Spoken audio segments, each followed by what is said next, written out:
আমার প্রশ্ন হলো, আমি একজন বন্ধা, আমার কোনো সন্তান নেই, আমার 7-8 বিঘা জমি আছে, আমার 2টি বোন ও 1টি ভাই আছে, আমি কাকে কতটুকু জমি দিতে পারি? এগুলো ওনার নিজের না স্বামীর? এগুলো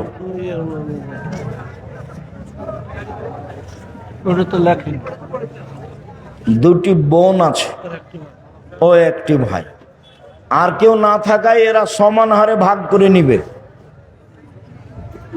ভাই বোন সমান হারে ভাগ করে নিবে। এখানে বোনেরা ভাইয়ের সাথে আসাবা হয়ে যাবে। তোমার কোনো ছেলে মেয়ে না থাকায় ভাই বোন সমান সমান নিয়ে নিবে।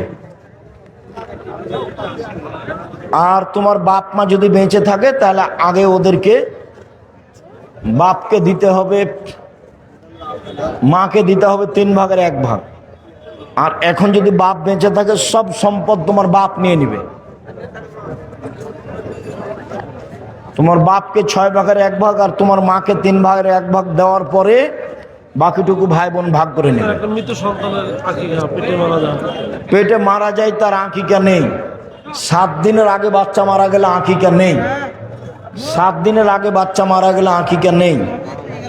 স্যার, আপনি নাকি হযরত ইব্রাহিম আলাইহিস সালামকে জাতির পিতা মানেন না। আমার করার কি আছে? জাতির পিতা তো আদম আলাইহিস সালাম। তুমি মানেছো, তুমি ভুল করেছো, তোমার নেতাও ভুল করেছে।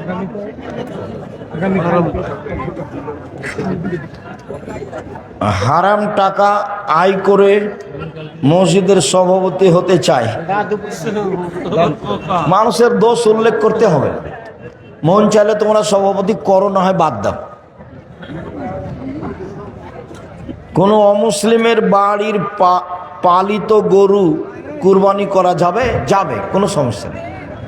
গরুর উপরে কোনো বিধান চালু নেই, কিনে নিতে হবে, কিনে নিবে বাস।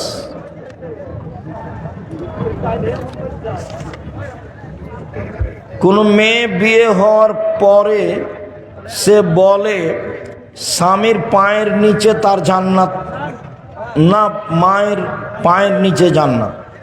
স্বামীর পায়ের নিচে জান্নাত নয়, মায়ের পায়ের নিচে জান্নাত, এইটা ঠিক। তবে আল্লাহ রাসূল বলেছেন, স্বামী তোমার জাহান্নাম, স্বামী তোমার জান্নাত। স্বামী তোমার জাহান্নাম, স্বামী তোমার জান্নাত। স্বামী জাহান্নাম জান্নাতের মাধ্যম। তবে স্বামীর পায়ের নিচে জান্নাত, এই কথা আল্লাহ রাসূল বলেননি। কার পায়ের নিচে জান্নাত? মায়ের। এটা ঠিক আছে।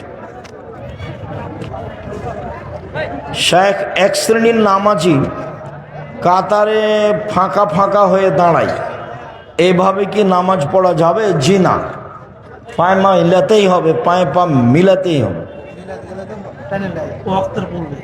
ওয়াক্তের পূর্বে ফজরের আজান দিয়ে সালাত আদায় করা পরিপূর্ণ হবে কি? জি না, আবার আজান দিয়ে সালাত আদায় করতে হবে। সালাতও হয়নি, আজানও হয়নি। নির্ধারিত সময় আজান হবে, 2-4-5 মিনিট পরে হওয়া ভালো, আগে নয়। শুকরিয়া, জাযাকুমুল্লাহ খায়ের। যারা মারা গেছে আল্লাহ তুমি তাদের কবরের শাস্তি মাফ করো। যারা আমরা অসুস্থ তুমি তাদের আরোগ্য দান করো। যারা আমরা বেঁচে আছি তুমি তাদেরকে তোমার রাসূলের পদ্ধতি অনুযায়ী চলার তৌফিক দান করো। আল্লাহ তুমি আমাদের 5 ওয়াক্ত সালাত আদায় করার তৌফিক দান করো। আমরা যেন আহাল পরিবার নিয়ে গ্রামবাসীর সাথে ভালোভাবে চলতে পারি, তুমি এই তৌফিক দান করো। আমিন। তোমার দরবারে জোরালো দাবি দেওয়া দোয়া রেখে আজকের আলোচনা এখানে শেষ করলাম। সুবহানাকাল্লাহুম্মা ওয়া বিহামদিকা আশহাদু আল্লা ইলাহা ইল্লা আনতা আস্তাগফিরুকা ওয়া আতুবু ইলাইক। ও পত্রিকা আছে তো পত্রিকা আপনারা নিয়ে যান, 25-30 টাকা দাম, সবাই নিয়ে যান। 50টা প্রশ্নের উত্তর আছে। বিড়ি সিগারেট যেন আপনার কাছে বেশি ভারী না হয়। বিড়ি সিগারেট খেয়ে আজান দেয় তো আপনার মত থেকে শুনতে হবে, ওই আজান কি দেওয়া হবে? বিড়ি সিগারেট খেয়ে আজান দিলে আজান হবে, ওর ইবাদত কবুল হবে না। আমাকে নতুন ভাবে আজান দিতে হবে না, ওই আজানই চলবে, কিন্তু ইবাদত তার হবে না। আংটি তাবিজ হারাম। শরীরের গতিতে পড়তে হবে, এটাই ঠিক।